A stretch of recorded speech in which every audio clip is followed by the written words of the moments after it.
Breaking news! Bruno Fernandes. የውስጥ ወሬ እንደሚጠቁመው ከሆነ ብሩኖ ፈርናንዴዝ ኤል ማግኒፊኮ ፕሌየር ኦፍ ዘ ሲዝን ተመርጧል። አናውንስ አልተደረገም እንጂ ተመርጧል እየተባለ ነው።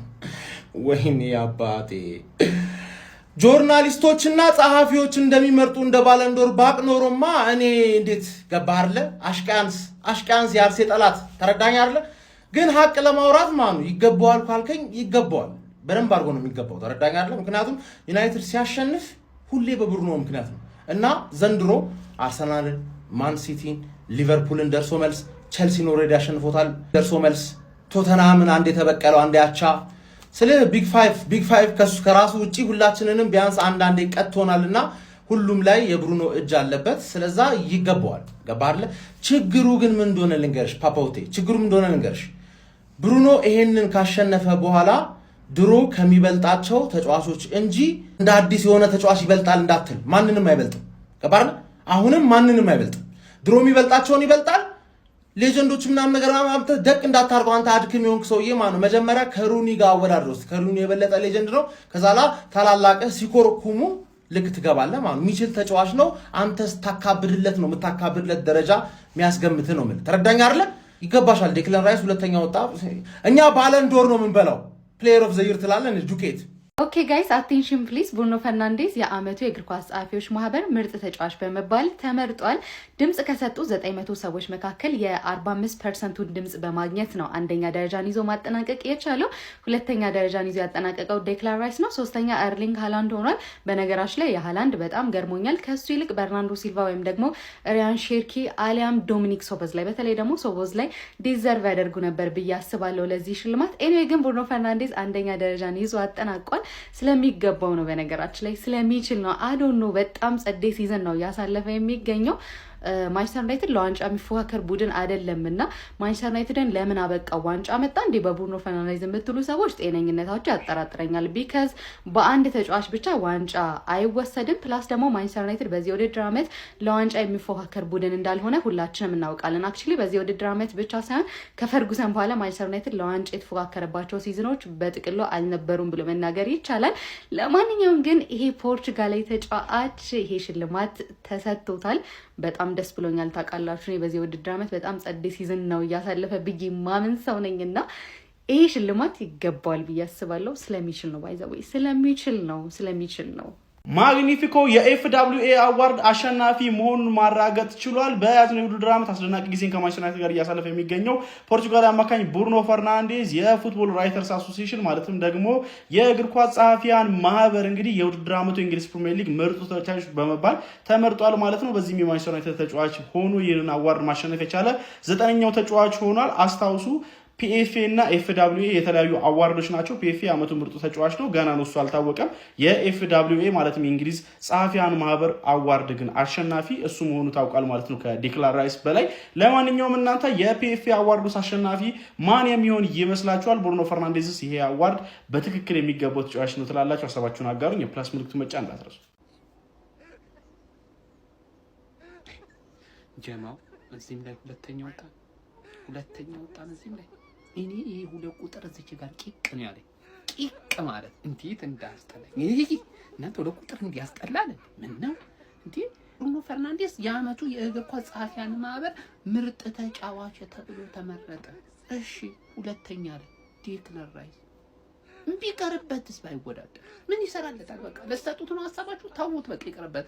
ራይስ እንደምንም ብሎ በቃ ሻምፒዮንስ ሊግ ፕሪሚየር ሊግ ላይ እናደርግና ባሎንዶር ይበላል። እዚህ ላይ ለምንድን ነው ሁለተኛ እንዲወጣ መታረጉት? ባታወዳደሩትስ? ይብላው ጸሐፊም ይምረጠው ደራሲም ይምረጠው።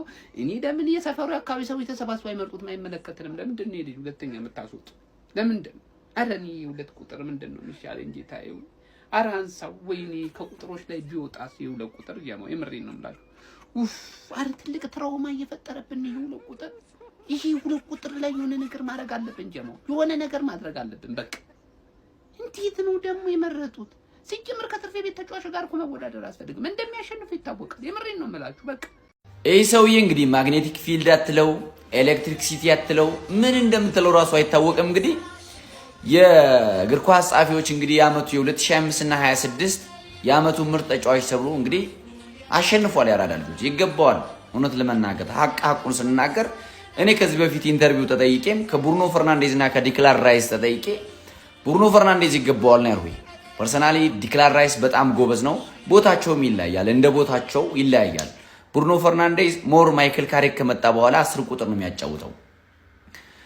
ዲክላን ራይስ ደግሞ ሞር ዲፌንስ አካባቢ ነው፣ እንደ ተከላካይ ነው፣ ሞር 8 ቁጥር ላይ ነው የሚያጫውተው። ግን ሞር ፎከስ የሚያደርግ ታክል ላይ፣ ፍጥነት ላይ፣ ስፔስ አያያዝ፣ ኤሪያ አያያዝ ላይ እያንዳንዱን ላይ ዲክላን ራይስን የሚተካ ተጫዋች የለም በፕሪሚየር ሊግ ውስጥ። ሁለታቸው የተለያዩ ቦታ ናቸው የሚጫወቱ። ይሄ ደግሞ አሲስት ያደርጋል፣ ጎል ያገባል። አሲስት ራሱ የሚያደርገው አሲስት የኔ አባት እንዲህ ፍትፍት የሆነ አሲስት ነው የሚሰጠውና ይገባዋል ባይ ነኝ። በእርግጠኝነት የአርሰናል ደጋፊዎች ራሱ የሚደብረው አንድ የአርሰናል ደጋፊ አይኖርም፣ እመኑኝ። ለምን የአመቱ ምርጥ ተጫዋች ዲክላን ራይስን አይተህ ብሩኖ ፈርናንዴዝ ስራቸው ነው። አንደኛ ደግሞ ቦታቸው። አሁን ለምሳሌ በብሩኖ ፈርናንዴዝ በኦዲጋርድ ቦታ ወይም ደግሞ በኢዜ ቦታ ዲክላን ራይስ ቢኖር በእርግጠኝነት ሊፎካከረው ይችላል።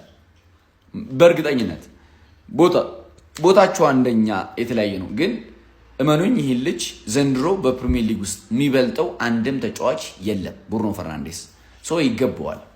ሁለተኛ ዲክላን ራይስ ነው የወጣ፣ ሶስተኛ ደግሞ ሃላንድ ነው የወጡ። እንግዲህ የማንቸስተር ዩናይትድ ደጋፊዎች እንኳን ደስ አላችሁ፣ ይመቻችሁ። የእንግሊዝ የዓመቱ ምርጥ ተጫዋች ብሩኖ ፈርናንዴዝ ያራዳልሽ። ምን እኮ ጥርጣሬም ድርዳሬም ዝርሳሬም ብርባሬም ምንም ነገር የለውም። ስለ አንተ እየመጣት መጎሬ አውራ ዋንጫውን ከበለው ምናምን እዚህ ጋር እኛ እኮ ሌላ ነገር በጣም ብዙ ነገር እኮ እየጠበቅን ነው ከብሩኖ እኮ እኛ።